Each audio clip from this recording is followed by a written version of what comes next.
Aku Andi. Dulu, aku cuma anak biasa. Bukan yang pintar, tidak juga tampan. Bukan juga yang punya uang. Bahkan, bukan hadir dari keluarga orang yang berada. Aku duduk di bangku paling belakang. Jarang diperhatikan dan lebih sering jadi penonton dalam hidup orang lain. Sampai di sela-sela lamunanku, mataku tertuju kepada ruangan sebelah, menembus kaca. Dan di situ aku melihat dia. Dia adalah Kania.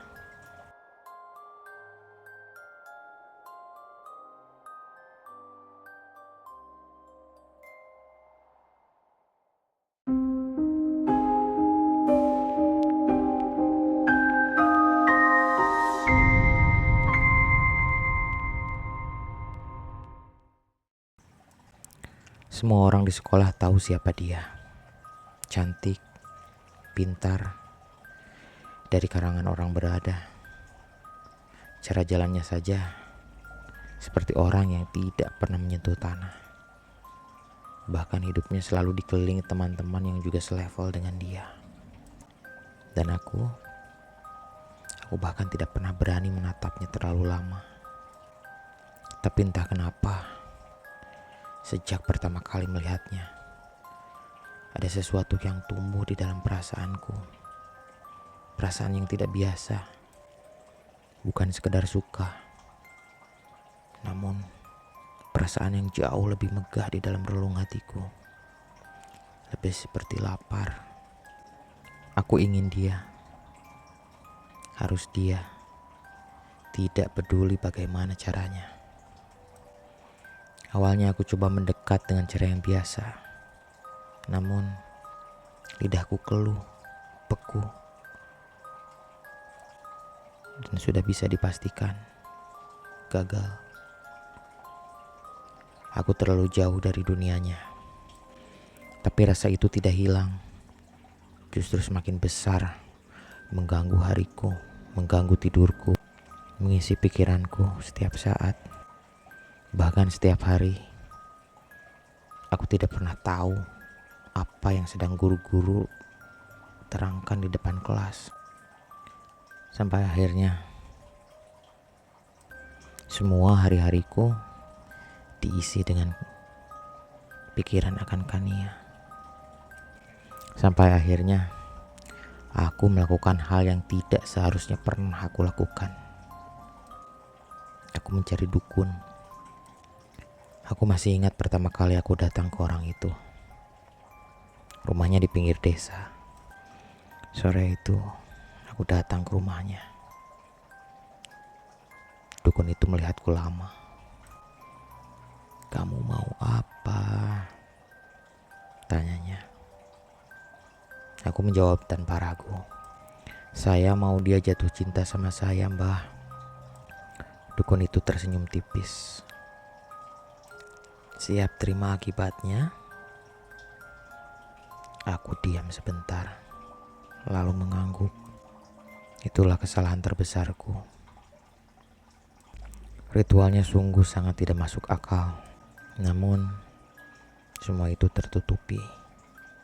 Hanya satu demi satu orang. Kania. Aku disuruh datang ke sungai tengah malam. Disuruh mandi di dalam sungai itu. Airnya dingin. Arusnya pelan. Aku berdiri di tengah sungai itu. Menyebut nama Kania berulang-ulang sambil memegang sesuatu yang diberikan dukun itu. Lalu pada tengah malam, aku disuruh ke hutan sendirian. Aku disuruh menggali tanah di bawah pohon besar, menanam sesuatu, dan membiarkannya di sana.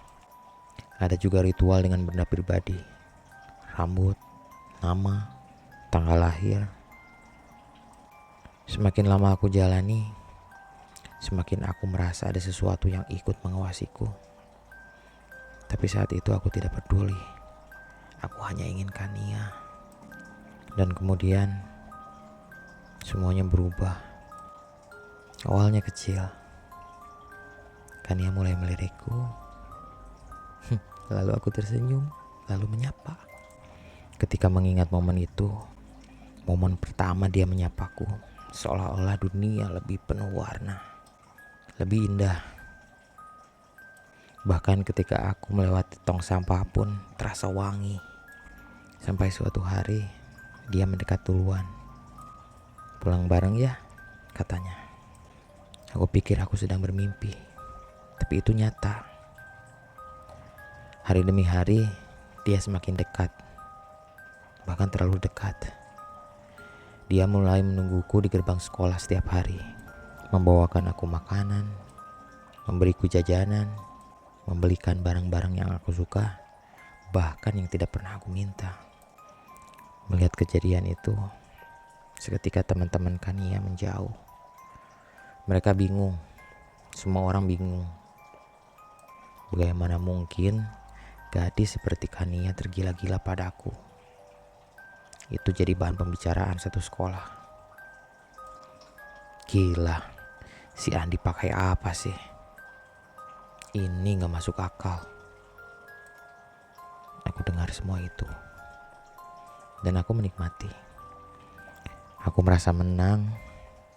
Untuk pertama kalinya, aku bukan lagi bayangan. Aku jadi pusat perhatian. Dan Kania, dia memperlakukanku seperti aku adalah pusat dari universe. Tapi lama-lama ada yang terasa salah. Cara dia menatapku kosong. Seperti bukan dia yang memilih. Seperti dipaksa. Suatu sore, aku melihat sesuatu yang membuat bulu kuduku berdiri. Kami duduk berdua. Dia sedang tersenyum, tapi matanya tidak. Matanya kosong. Dan untuk sesaat, hanya sesaat, aku melihat bayangan lain di baliknya. Gelap. Seperti sesuatu yang menempel. Aku merinding saat itu. Tapi aku menepisnya. Karena aku terlalu bahagia untuk peduli semua itu. Namun kebahagiaanku tidak bertahan lama. Sampai orang tuanya tahu. Mereka melihat perubahan Kania yang tidak wajar. Terlalu berlebihan. Dan terlalu bukan dirinya. Dan orang tua Kania mencari bantuan. Orang yang lebih paham. Dan aku sendiri tidak tahu detailnya. Yang aku tahu, suatu hari semuanya berhenti. Keesokan harinya di sekolah, Kania tidak menungguku, malah aku yang menunggu. Dia datang, aku tersenyum.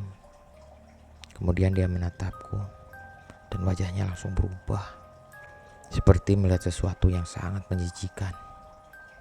Apa sih? Katanya dingin. Aku kaget. Kania, ini aku. Dia mundur. Jangan dekat-dekat gue. Suara itu bukan suara yang sama. Bukan Kania yang dulu. Lalu teman-temannya menarik dia pergi. Aku berdiri di sana sendirian.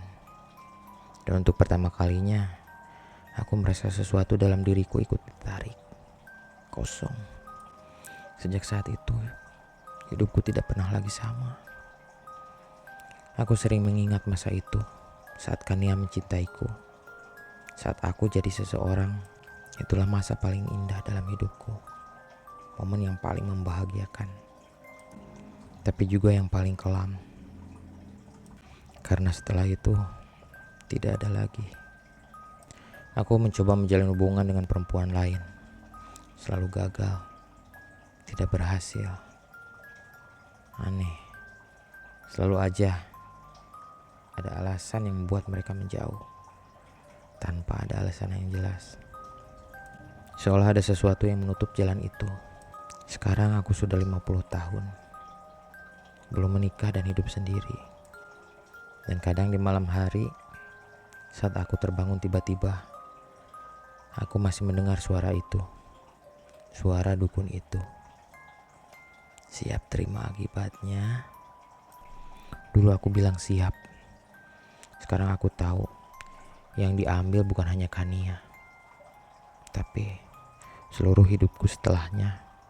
Dan yang paling membuatku takut, kadang aku merasa aku tidak pernah benar-benar melepaskan sesuatu itu. Atau mungkin sesuatu itu tidak pernah melepaskanku.